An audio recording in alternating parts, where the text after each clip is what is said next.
అది. అందుకు వీళ్ళు ఒప్పుకోరు, ఇక దాని చుట్టూ నడుస్తుంది ఆర్గ్యుమెంట్. ఇప్పుడు అప్పుడు ఏం చేశారు, టెక్నికల్ గా ఒక పాయింట్ పట్టుకుని సాగదీశారు. ఎట్లాగా అరెస్ట్ చేసే ముందు అనుమతి ఉండాలా అనుమతి అక్కర్లేదా అన్నది. ఆ తీర్పు ఈ రోజు వరకు రాలా. ఆ కారణంగానే బెయిల్ వచ్చింది అప్పుడు.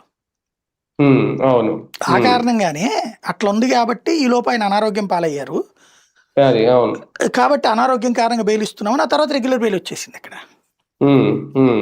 అది స్పెషల్ ఇక్కడ. అంటే అప్పట్లోనే సిట్ ఒక 40 మంది సాక్షులను విచారించింది, ప్రాథమిక ఆధారాలు కూడా ఉన్నాయని అనుకున్నారు. కానీ ఇప్పుడు ఏసీబీ కోర్టు ఇచ్చే తీర్పు రేపొద్దున్న ఇలాంటి ప్రజాప్రతినిధుల కేసులకు సంబంధించి ఒక బెంచ్ మార్క్ అయినా అవుతుందా? ఏ బెంచ్లు ఉండదు, మార్క్ ఉండదు. ఏసీబీ కోర్టు అంటే లోకల్ కోర్టు, అది దాంట్లో పెద్ద కౌంటబుల్ కాదు. హైకోర్టు సుప్రీంకోర్టులో తీర్పులు వస్తే అప్పుడు బెంచ్ మార్క్ కేసు అంటారు. ఇప్పుడు రామోజీరావు గారి కేసుకు సంబంధించి ఉండవల్లి మీద కొట్టేస్తే అప్పుడు అది బెంచ్ మార్క్ కేసు అయింది. దాని మీద కదా ఉండవల్లి వెళ్ళింది మళ్ళీ.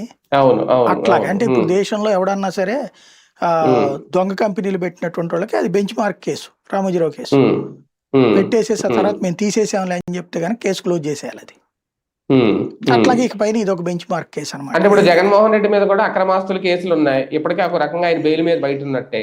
రేపొద్దున్న అది కూడా క్లోజర్ రిపోర్ట్ ఎందుకు ఇవ్వరు వాళ్ళు? అది సిబిఐ ఈడీలు కదా, ఇక్కడైతే ఇచ్చేసి ఉండేవాళ్ళు.